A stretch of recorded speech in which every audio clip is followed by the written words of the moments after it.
शाम को 4 बजे से लेकर 7 बजे के बीच में शंकर और पार्वती के भ्रमण का समय रहता है। मेरे देवाधिदेव महादेव और माता पार्वती के भ्रमण का समय, भगवान शंकर पार्वती घूमने को निकले।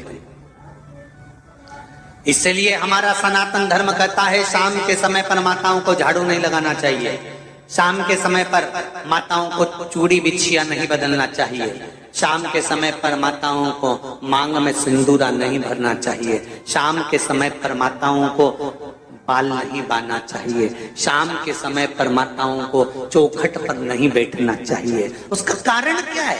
क्योंकि पार्वती जी ने भगवान भोलेनाथ जी से कहा था कि तुम मुझे रोज शाम के समय प्रदोष काल में भ्रमण के लिए लेकर जाते हो, मेरे लिए आज्ञा क्या है? शंकर भगवान ने कहा सुनो पार्वती, मंदिर के अंदर नंदी रहता है, जाने वाला यात्री जब मंदिर में मेरा दर्शन करने आता है तो नंदी के कानों में कहकर जाता है कि शिव जी को मेरे यहाँ लेकर आना। मैं नंदी के अनुसार उनके घर जाता हूँ, मेरा काम है उनका कल्याण करना और तेरा काम है उनके घर की नारी को अखंड सौभाग्यवती का वर प्रदान करना, ये तेरा काम। तब पार्वती माता ने कहा अखंड सौभाग्यवती होने का वर मैं तो दे दूंगी, पर उस समय पर माताएं चूड़ी बदल रही होगी, हाथ से चूड़ी निकाल रही होगी तो मैं वर कैसे दे सकती हूँ? मांग भर रही होगी तो मैं वर कैसे दे सकती हूँ? उस समय पर चूड़ी बिछिया बदला जा रहा होगा तो मैं वर कैसे दे सकती हूँ? उस समय पर झाड़ू लग रही होगी तो मैं लक्ष्मी को वहां कैसे भेज सकती हूँ? आप बताओ। तो शंकर भगवान ने कहा प्रदोष का समय एक ऐसा समय होता है, शाम का समय ऐसा होता है जिस समय पर केवल शंकर और पार्वती की आराधना का समय होता है। हम तो कई लोगों से कहते हैं अगर आपके यहाँ संपदा नहीं आ रही है, बहुत मेहनत कर रहे हो, फल नहीं मिल रहा, कहीं नौकरी, कहीं सर्विस या कहीं व्यापार या व्यवसाय में कहीं तकलीफ आ रही है, हम सबसे कहते हैं शाम का समय पकड़ लो, शंकर जी के मंदिर में दिया लगाना प्रारंभ कर दो। शिव मंदिर में अगर दिया नहीं लगा रहे हो तो बेलपत्री के पेड़ के नीचे दिया लगा। बेलपत्री और शंकर जी के मंदिर में दिया नहीं लगा रहा तो शंकर जी के मंदिर के बाहर चौखट पर दिया लगा।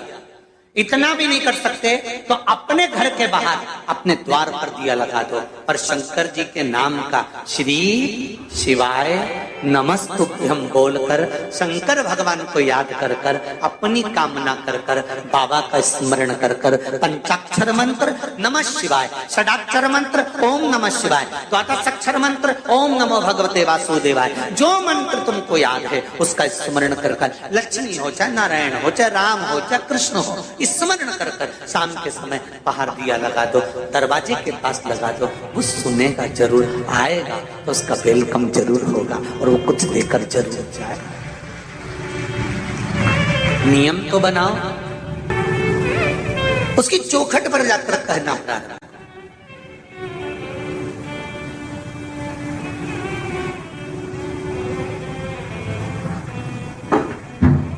बृहस्पति महाराज ने कहा कि शाम का समय जो प्रदोष का समय होता है उस समय पर इंद्रदेव तुम शंकर जी की आराधना करो। शिव आराधना से शंकर जी जो मार्ग प्रशस्त करेंगे, शिव आराधना से जो शंकर जी कहेंगे वो तुम करना, ठीक है? आराधना करी बाबा भोलेनाथ जी।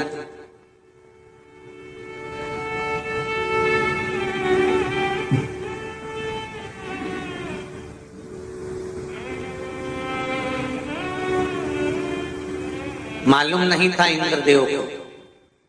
बृहस्पति महाराज ने प्रदोष की महत्वता समझाई तो प्रदोष का समय जानकर शंकर जी पर 7 बेलपत्र प्रदोष के दिन इंद्र ने समर्पित कर दी बिना सोचे।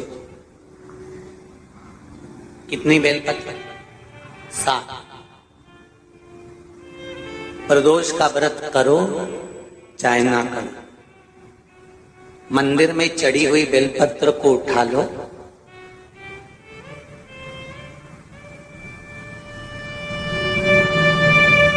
बेलपत्र का ब्रह्म कमल बना लो,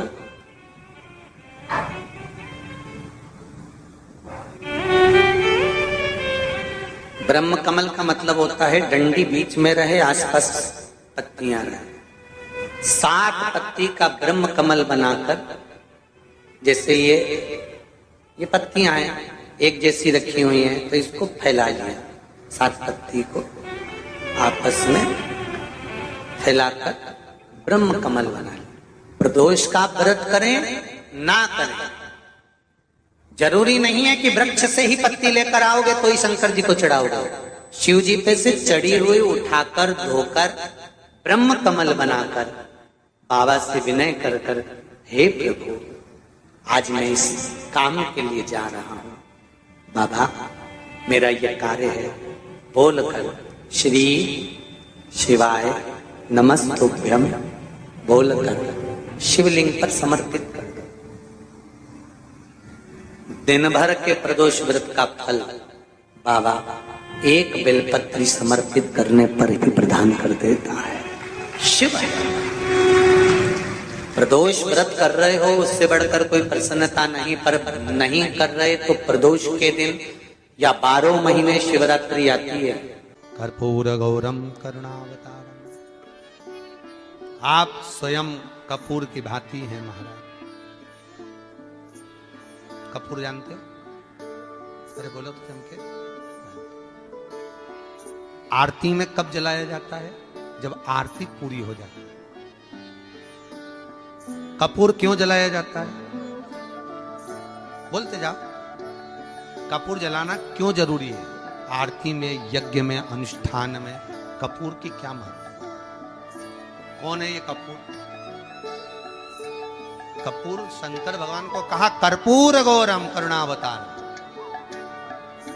आप कपूर की तरह श्वेत है, पर कपूर की तरह आप हैं, क्योंकि कपूर है क्या? जब भगवान राम और कृष्ण ने यज्ञ किया, देवताओं ने आवृत्त यज्ञ किया। भगवान विष्णु जिस यज्ञ को करे, भगवान राम ने जो अश्वमेध यज्ञ किया, देवताओं ने जो यज्ञ किया, आनंदमय भगवान विष्णु जिस यज्ञ को करे, यह अश्वमेध यज्ञ केवल राम ने नहीं, इससे पहले नारायण कर चुके भगवान विष्णु लक्ष्मी के साथ।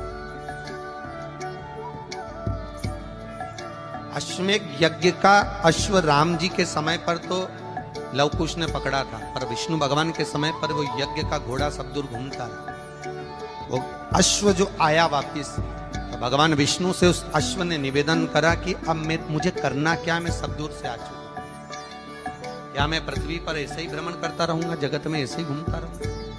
तब भगवान विष्णु ने भगवान शंकर से निवेदन करा कि इस अश्व का क्या करें। शंकर भगवान ने 33 कोटि देवताओं को विराजमान किया। शंकर अपने अंदर 33 कोटि देवताओं को बिठाकर, तब भगवान शंकर ने हाथ में गंगा का जल लेकर उस अश्व पर छोड़ा, तो उसको कपूर बना दिया। कपूर बनाकर उसको यज्ञ में समर्पित कर दिया। भगवान विष्णु से कहा, सुनो विष्णु, यज्ञ की पूर्ण आहुति पर ये कपूर के रूप में ये अश्वमेध यज्ञ के अश्व को दान दिया गया। अर्थात पृथ्वी पर मनुष्य यदि अपने घर में आरती पूजन में कपूर को प्रज्वलित करेगा तो उसको 1000 अश्वमेध यज्ञ का फल उसी समय पर प्राप्त हो जाएगा। इसलिए हर आरती के पूजन के बाद कपूर का टुकड़ा जलाया। कपूर की बड़ी महत्वता है हमारी। यदि घर में क्लेश मचा हुआ है, बहुत अशांति है, बहुत ज्यादा क्लेश है, बहुत ज्यादा क्लेश, तो कपूर के 4 टुकड़े कर लीजिए और 4 टुकड़े कर कर चारों दिशा में घर में रख दीजिए। कितना भी झगड़ा चल रहा होगा, कितना भी क्लेश मचा होगा, शांति हो जाएगी, अपने आप शांति हो जाएगी 5 या 7 मिनट के।